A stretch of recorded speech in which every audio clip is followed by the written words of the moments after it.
Salve a tutti e benvenuti! Oggi vediamo come realizzare delle card coloratissime di buon compleanno con palloncini shaker.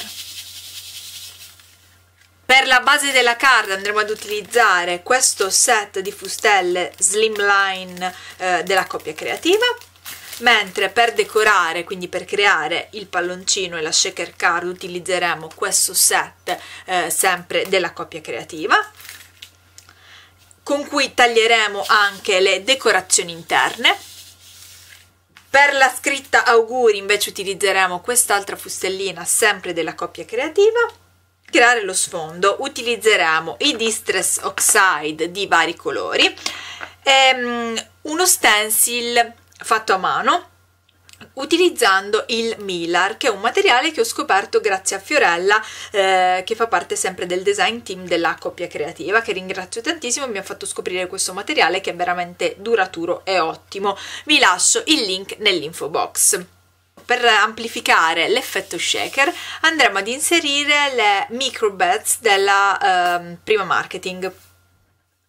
Iniziamo!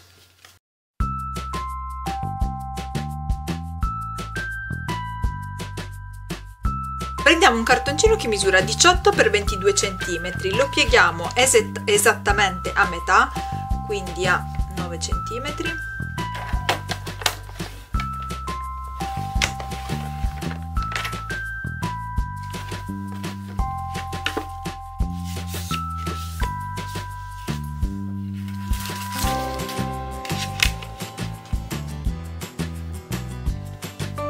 E ci posizioniamo con la fustella esattamente prima dello smerlato, in modo tale da non tagliare il bordino.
Ed ecco pronta la shaker card con i palloncini super colorati. Piaciuta? Se è così fatemelo sapere nei commenti e a presto! Ciao ciao!